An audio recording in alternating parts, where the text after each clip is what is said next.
Como acompanhar o seu filho na tarefa de casa? Como detectar algum transtorno de desenvolvimento neural?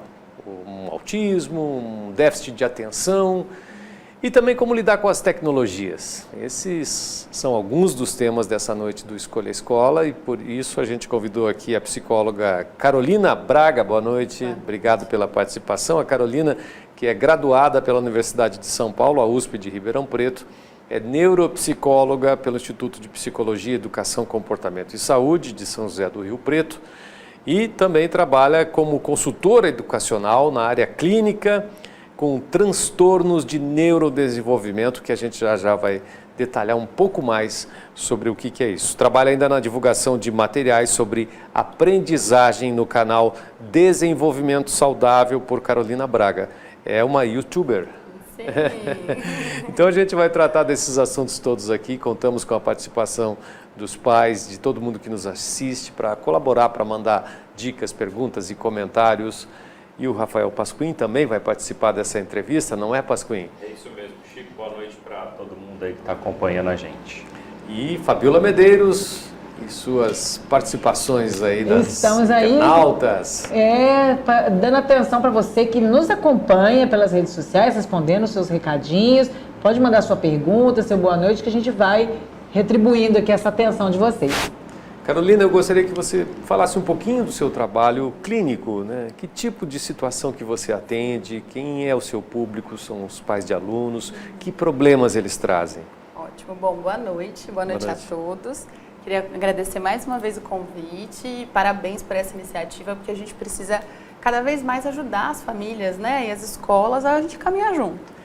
E aí foi desse desejo, assim, de poder ajudar quem não chegou ao consultório ainda, que surgiu esse projeto Desenvolvimento Saudável, né? Então, eu sou psicóloga clínica, cheia dos neuro, nome bonito aí, que você viu, um né? Palavras difíceis. Chique. Mas a ideia é tentar entender o que acontece no desenvolvimento da criança a partir do funcionamento cerebral, né? Então, eu trabalho desde crianças que têm algum transtorno, como você falou, autismo, TDAH, então que tem uma dificuldade, tanto emocional quanto alguma coisa lá na escola, que está com dificuldade de aprendizagem, eu vou investigar o que acontece.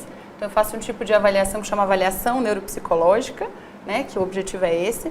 Faço os acompanhamentos, mas minha alegria da vida é realmente divulgar informações sobre esses temas para escolas e para pais. Então, eu tenho grupos de formação de pais, palestras em escolas e o canal do YouTube, como você falou, né, que eu coloco aí vídeos semanais sobre todos esses temas que a gente vai conversar um pouquinho hoje. Carolina, você falou da avaliação aí, fiquei curioso. É uma avaliação difícil de fazer, de identificar se a criança realmente tem algum tipo ali de transtorno? Bom, a avaliação neuropsicológica, né, ela vai ser feita por um profissional específico, mas acho que a pergunta legal é a gente, quando, né, eu tenho que mandar para essa avaliação, que sinais eu posso ver na criança ou no adolescente que me faz pensar, opa, acho que tem alguma coisa ali, né? Então, a primeira coisa que a gente precisa ver é o aspecto emocional, né, e o cognitivo. Como que a gente vê a questão emocional na criança, né? Não é só a tristeza ou igual adulto que não está a fim de fazer as coisas, ou irritação. Em geral, as crianças, quando estão com alguma questão emocional, vai alterar o sono, então aí não consegue dormir bem, acorda muito à noite, tem dificuldade para dormir sozinho. A questão do xixi, então às vezes muita dificuldade para segurar o xixi na hora de dormir. E a questão das amizades, né? Criança é naturalmente encantada por outras crianças. Não quer dizer que ela tem que estar alegre ou ser muito quietinha, cada um tem o seu jeito. Mas essa questão da interação, de estar com os amigos, é uma coisa natural. Se você vê que isso está alterado, está gerando sofrimento, não quer brincar com outras crianças, ou fica às vezes muito exato, ou muito sentido quando briga com amigos, você vê que passa do ponto, né? Eu acho que já é um passo para procurar a questão da terapia, né? Conversar na escola, ver se esse comportamento também acontece na escola, que é sempre bacana a gente comparar como é que é em casa, como é que é na escola, né? Essa é uma primeira orientação aí que eu dou aos pais. E tem o outro aspecto que é da aprendizagem, que é onde é o meu foco principal. Então, a criança está com dificuldade na escola, está pegando recuperação, está com dificuldade para alfabetizar.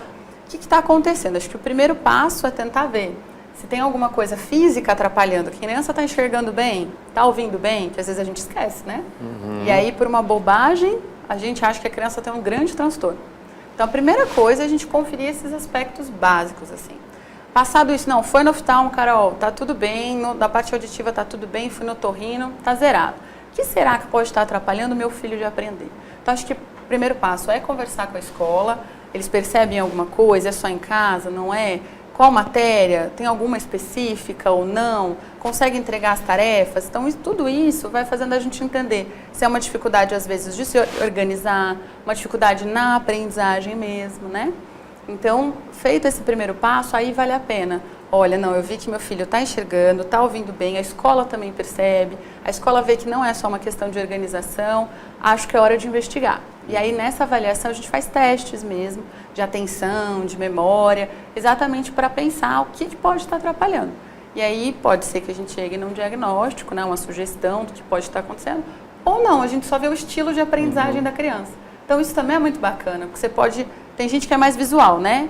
Tem gente que é mais auditivo, que está lá fazendo outra coisa, mas está ouvindo só a gente, mas presta melhor atenção até porque está ouvindo só. Tem gente que precisa ver, olhar. Então, cada um tem um jeito. Então, a avaliação também ajuda nesse sentido, essa avaliação neuropsicológica. A gente mapear como é que esse cérebro está funcionando. Ô, Carolina, tem uma pergunta bem objetiva dentro de tudo que você já falou. É a Luciana Mendonça, ela pergunta qual a idade, ano/série, ela coloca aqui, já dá para perceber um problema neural que acarretará na dificuldade e até mesmo a não aprendizagem e alfabetização da criança. Então, é bem específica qual idade, qual ano ou série que dá para detectar isso. Desde muito novinho, assim, vou falar da idade certinho. Antes do ensino fundamental, por exemplo? Sim, por exemplo. Creche? Opa! É? Sabia disso? A gente Não. pensa que creche é deixar lá, alimentar e pôr para dormir, né? Já Não. dá para detectar algum tipo de... Sim. Vamos pegar a questão transtorno? da alfabetização que ela colocou? Sim. Porque dentro da alfabetização a gente vai ter um transtorno específico que é da dislexia, por exemplo,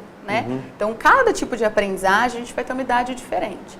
Mas a questão da alfabetização, a gente pensa que a gente só precisa ficar atento quando está lá no primeiro ano, né? Ou quando chegou no terceiro ano e não terminou o ciclo de alfabetização. Pelo contrário, a gente já sabe que, sabe aquelas musiquinhas da borboletinha, que está na casinha, fazendo chocolate para a madrinha? A Dona Aranha também, ou não? Isso, tudo isso tem ritmo, tem rima, e isso ajuda a criança a perceber os sons das palavras. Sim. E tem um nome bonito para isso, viu, gente? Tudo tem um nome bonito. O nome bonito disso é consciência fonológica. Então, a gente já percebe crianças assim de 3, 4 anos, que você pode fazer alguns tipos de avaliações e ver que se não está adquirindo esse aspecto da consciência fonológica, a gente tem que estimular, não quer dizer que a gente vai dar um diagnóstico, tudo bem, mas que a gente precisa estimular esses pré-requisitos aí da alfabetização para quando chegar lá na frente ela ter uma alfabetização tranquila. Outra coisa super importante que já vai entrar no assunto da tecnologia, coordenação motora, gente. Criançada, tá difícil, né? Porque eles corriam, eles brincavam de amarelinha, eles pulavam no pé só. Agora, o pessoal só fica parado. É um desastre só, né? Exato. Eles não conseguem, eu vou conversar com os professores, eles falam, eles não seguram a régua com uma mão e passam a linha, sabe? Porque tem muita dificuldade, quase não pega no lápis, está sempre com tecnologia. Então, a questão motora é bem legal da gente ficar de olho, assim. Então, o filho brinca, tem uma boa coordenação quando você olha para outras crianças, isso também vai ter um impacto na alfabetização. Então, desde pequenininho a gente pode ir olhando esse desenvolvimento. Então não tem essa idade que a Luciana perguntou aqui. Ou tem, né? Ou é desde de que ela começa a conviver num ambiente com outras crianças, né? Escolar, vamos dizer, desde a creche. Exato. Você percebe algum atraso no desenvolvimento? Demorou para falar, demorou para andar? Não quer dizer que vá ter um problema, quer dizer que a gente tem que estimular mais. Então, desde já de primeiro ano, um ano de vida, a gente já consegue pensar o que pode estar alterado, né? Mas passou isso, está lá na escola, 3, 4 anos, a gente tem que ficar de olho nesses pré-requisitos até chegar aí no primeiro ano.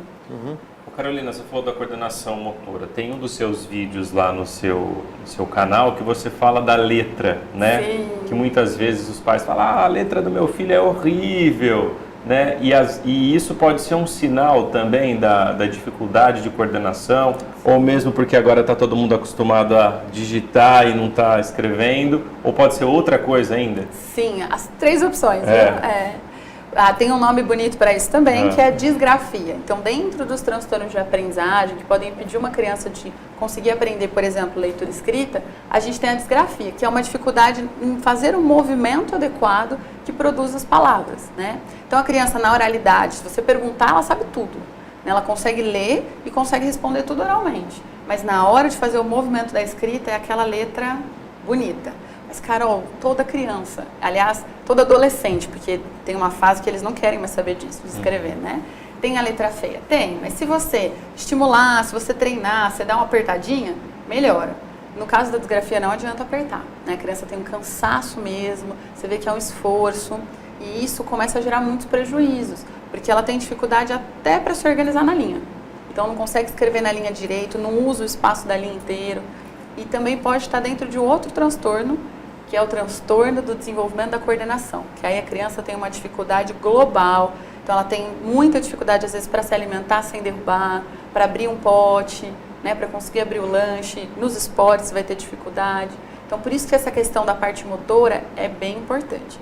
Agora, se eu fico em casa o dia inteiro, só mexendo no tablet, no celular, é óbvio que eu vou ter uma dificuldade. Como que eu sei que não é neural? Que não é neural, é do ambiente. Eu não tive estímulo, eu não vou desenvolver. Como que a gente sabe a diferença? Eu percebi que meu filho está mais mole, que não está conseguindo fazer as coisas, eu ponho no esporte, observo a evolução dele em 6 meses. Em 6 meses ele está evoluindo, tranquilo, era só falta de oportunidade, né?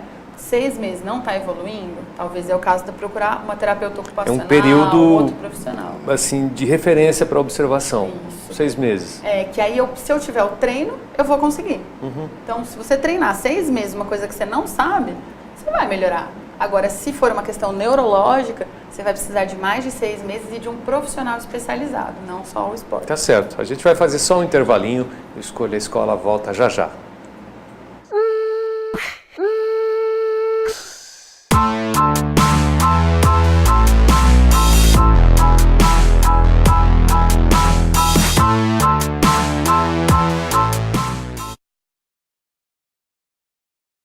Para não perder nosso conteúdo e lives com os entrevistados, siga nossa página no Facebook e também no nosso canal no YouTube.